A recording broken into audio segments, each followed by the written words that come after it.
पैसा सबके लिए जरूरी है। ये हमारी जिंदगी का एक इंपॉर्टेंट पार्ट है जो हमें बेसिक नीड्स पूरी करने में हेल्प करता है और हमारे ड्रीम्स और होप्स को पूरा करने में भी। इससे लोग घर लेते हैं, बिजनेस शुरू करते हैं और अपने फैमिली के लिए एक सेफ फ्यूचर प्लान करते हैं। ये हमें सेल्फ डिपेंडेंट बनने और अपनी लाइफ इंप्रूव करने का चांस देता है और एक अच्छा फ्यूचर बनाते हैं। पढ़ाई से लेकर बच्चों की शादी तक हर जगह पैसा इंपॉर्टेंट रोल प्ले करता है, लेकिन इंडिया में फाइनेंशियल सिस्टम अक्सर उल्टा काम करता है। ये लोगों को उनके ड्रीम से दूर ले जाता है और उन्हें निराश कर देता है। ये लोगों को कर्जे में फंसा देता है और उनकी लाइफ मुश्किल बना देता है। कर्ज के बोझ से दबे लोग अपनी बेसिक नीड्स भी पूरी नहीं कर पाते। बहुत लोग अच्छी लाइफ का सपना देखते हैं, लेकिन फाइनेंशियल सिस्टम की प्रॉब्लम्स और इनइक्वालिटी के कारण वो अपने ड्रीम्स पूरे नहीं कर पाते। फाइनेंशियल सिस्टम अक्सर एक बुरा सपना बन जाता है। ऐसा नहीं होना चाहिए। हमें एक ऐसा सिस्टम चाहिए जो सबको इक्वल अपॉर्चुनिटीज दे। हमें एक ऐसा सिस्टम चाहिए जो लोगों की हेल्प करे, उन्हें स्ट्रांग बनाए और उनके ड्रीम्स पूरे करने में सपोर्ट करे, ना कि उनका फायदा उठाए। हमें एक ऐसा फाइनेंशियल सिस्टम चाहिए जो ट्रांसपेरेंट हो और जिसमें सबके लिए इक्वल अपॉर्चुनिटीज हो। ये ऐसे बताएगा कि कैसे इंडियन फाइनेंशियल सिस्टम आम आदमी के खिलाफ काम करता है। हम प्रॉब्लम्स डिस्कस करेंगे और सॉल्यूशंस सजेस्ट करेंगे। ये टाइम है कि हम एक ऐसा फाइनेंशियल सिस्टम बनाएं जो सबके लिए काम करे, ना कि सिर्फ कुछ लोगों के लिए। ये टाइम है फाइनेंस को लोगों के लिए काम करने का, उनके खिलाफ नहीं। हमें एक ऐसा सिस्टम चाहिए जो सबको इक्वल अपॉर्चुनिटीज दे और उन्हें उनके ड्रीम्स पूरे करने में हेल्प करे। सबसे बड़ी प्रॉब्लम है हाई इंटरेस्ट रेट्स। जब बैंक्स और लेंडर्स ज्यादा इंटरेस्ट लेते हैं तो लोगों को उधार लिए गए पैसों से बहुत ज्यादा वापस देना पड़ता है।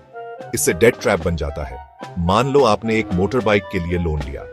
आप पे करते रहते हैं, लेकिन लोन कभी खत्म नहीं होता। यही हाल है बहुत से इंडियंस का। हाई इंटरेस्ट रेट्स आगे बढ़ना लगभग इम्पॉसिबल बना देते हैं। लोग कर्जे के चक्रव्यूह में फंस जाते हैं। ये एक बड़ी प्रॉब्लम है जिसका सॉल्यूशन ढूंढना जरूरी है। इंडिया में बहुत से लोगों को लोन्स, इंटरेस्ट रेट्स या इन्वेस्टमेंट्स कैसे काम करते हैं ये समझ नहीं आता। फाइनेंशियल लिटरेसी की कमी उन्हें एक्सप्लॉयटेशन का आसान शिकार बना देती है। नॉलेज के बिना लोग अपने पैसों के बारे में सही डिसीजंस नहीं ले सकते। वो ऐसे लोन्स ले सकते हैं जिनकी टर्म्स उन्हें समझ नहीं आती या रिस्की स्कीम्स में इन्वेस्ट कर सकते हैं। फाइनेंशियल एजुकेशन बहुत जरूरी है। लोगों को समझना होगा कि पैसा कैसे काम करता है ताकि वो खुद को एक्सप्लॉयटेशन से बचा सके। हमें लोगों को फाइनेंशियल नॉलेज से एम्पावर करना होगा। बड़ी कंपनीज अक्सर लोगों की फाइनेंशियल लिटरेसी की कमी का फायदा उठाती है। वो कॉम्प्लिकेटेड प्रोडक्ट्स और सर्विसेज प्रमोट करती हैं जो समझना मुश्किल होता है। ये कंपनीज लोगों से ज्यादा प्रॉफिट्स को इंपॉर्टेंस देती हैं। वो ऐसे प्रोडक्ट्स बनाती हैं जो उन्हें फायदा पहुंचाएं, भले ही इससे लोग कर्जे में डूब जाएं। ये गलत है और इसे बदलना होगा। लोगों को प्रेडेटरी लेंडिंग प्रैक्टिसेस से बचाने के लिए हमें ज्यादा रेगुलेशंस की जरूरत है। वल्नरेबल इंडिविजुअल्स का शोषण करने के लिए कंपनीज को जिम्मेदार ठहराया जाना चाहिए। सेक्शन 5, सरकारी नीतियां, मदद और अनदेखी का मिश्रण। सरकार की जिम्मेदारी है कि वो अपने सिटीजन्स को फाइनेंशियल एक्सप्लॉयटेशन से बचाए। कुछ हेल्प करने वाली स्कीम्स हैं, लेकिन वो अक्सर काफी नहीं होती। फाइनेंशियल लिटरेसी को बढ़ावा देने वाली पॉलिसीज बहुत जरूरी है। रूरल एरियाज में लोगों तक पहुंचने के लिए हमें ज्यादा अवेयरनेस कैंपेन्स और एजुकेशनल प्रोग्राम्स की जरूरत है।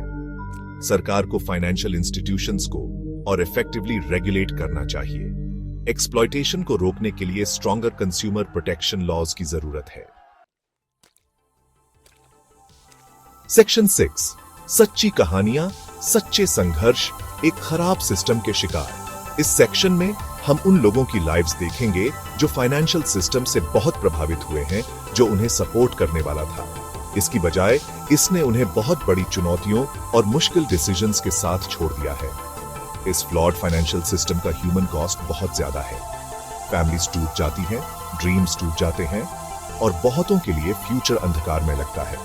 इमोशनल और साइकोलॉजिकल टोल बहुत ज्यादा है, जो न सिर्फ इंडिविजुअल्स को बल्कि पूरे कम्युनिटीज को प्रभावित करता है।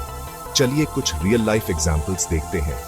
ये स्टोरीज सिर्फ स्टैटिस्टिक्स नहीं है, ये रियल पीपल हैं, रियल इमोशंस और रियल स्ट्रगल्स के साथ। Their voices need to be heard and their experiences need to be acknowledged. वो किसान जिसने अपनी जमीन खो दी, उसने अपनी फसल के लिए लोन लिया, लेकिन हाई इंटरेस्ट और खराब फसल के कारण उसने सब कुछ खो दिया। कर्जे में फंसी सिंगल मदर, उसने अपने बच्चे की एजुकेशन के लिए एक छोटा सा लोन लिया, लेकिन इंटरेस्ट इतना बढ़ गया कि वो अब फंस गई है। ये कहानियां अलग थलग घटनाएं नहीं है, ये एक वाइड स्प्रेड इश्यू है जो काउंटलेस लाइव्स को अफेक्ट कर रहा है। The ripple effect of financial instability can be felt across generations.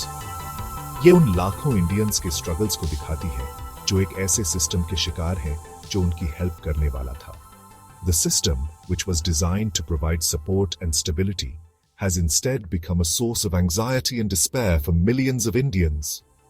It is time to address these flaws and work towards a more equitable and supportive financial environment for all. Section 7, लोगों को empower करना, financial literacy की जरूरत। एक solution है individuals को financial literacy से empower करना। लोगों को समझना होगा कि अपने पैसों को कैसे मैनेज करें, हाई इंटरेस्ट लोन्स के डेंजर्स क्या हैं और सेविंग और इन्वेस्टिंग की इंपॉर्टेंस क्या है। डेट और एक्सप्लॉयटेशन के साइकिल को तोड़ने के लिए एजुकेशन की है। जब लोग फाइनेंस समझते हैं तो वो बेटर डिसीजंस ले सकते हैं। सेक्शन 8, एक बेहतर सिस्टम की ओर, नीतिगत सुझाव और सुधार। सरकार एक फेयर फाइनेंशियल सिस्टम बनाने के लिए कई स्टेप्स ले सकती है। इंटरेस्ट रेट्स को रेगुलेट करें, प्रेडेटरी लेंडिंग को रोकने के लिए लोन्स पर इंटरेस्ट रेट्स की लिमिट तय करें, फाइनेंशियल लिटरेसी को प्रमोट करें, लोगों को फाइनेंस के बारे में एजुकेट करने के लिए नेशन वाइड कैंपेन्स लॉन्च करें, एथिकल लेंडिंग को सपोर्ट करें, फेयर और ट्रांसपेरेंट फाइनेंशियल प्रोडक्ट्स ऑफर करने वाले इंस्टीट्यूशंस को एनकरेज करें। इन रिफॉर्म्स को इंप्लीमेंट करके हम एक ऐसा सिस्टम बना सकते हैं जो सबके लिए काम करे, सिर्फ कुछ प्रिविलेज्ड लोगों के लिए नहीं। सेक्शन 9, कंक्लूजन, आर्थिक शोषण से मुक्ति। यह सेक्शन भारत में बहुत से लोगों द्वारा सामना किए जाने वाले फाइनेंशियल एक्सप्लॉयटेशन के प्रेसिंग इश्यू पर चर्चा करता है। It's a call to action for everyone to recognize the systemic flaws and work towards a more equitable financial landscape. Indian financial system, uninformed और vulnerable लोगों के लिए एक ट्रैप हो सकता है। High interest rates, complicated products और financial literacy की कमी एक ऐसा सिस्टम बनाती है जो अक्सर उन लोगों का शोषण करता है जिनकी उसे हेल्प करनी चाहिए। फाइनेंशियल लिटरेसी सिर्फ नंबर्स समझने के बारे में नहीं है, यह इंडिविजुअल्स को इन्फॉर्म्ड डिसीजंस लेने के लिए एम्पावर करने के बारे में है। Without this knowledge, people are left at the mercy of predatory practices. Educational seminars and accessible resources can play a crucial role in bridging this gap, offering hope and a path to financial independence. अब बदलाव का समय आ गया है। Change is not just necessary, it's urgent. Communities must come together to demand transparency and fairness.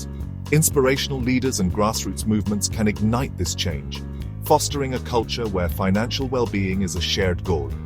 हमें एक ऐसा system चाहिए जो प्रॉफिट से ज्यादा लोगों को इंपॉर्टेंस दे, इंडिविजुअल्स को एम्पावर करके, कॉर्पोरेशंस को रेगुलेट करके और सपोर्टिव गवर्नमेंट पॉलिसीज इंप्लीमेंट करके हम फाइनेंशियल एक्सप्लॉयटेशन की गिरफ्त से आजाद हो सकते हैं।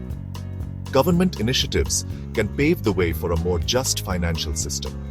Policies that prioritize consumer protection and financial education can transform lives, offering a beacon of hope for millions. हम फाइनेंशियल एक्सप्लॉयटेशन की गिरफ्त से आजाद हो सकते हैं। Financial independence is not just a dream, it's an achievable reality. By breaking the chains of exploitation, we can create a society where everyone has the opportunity to thrive.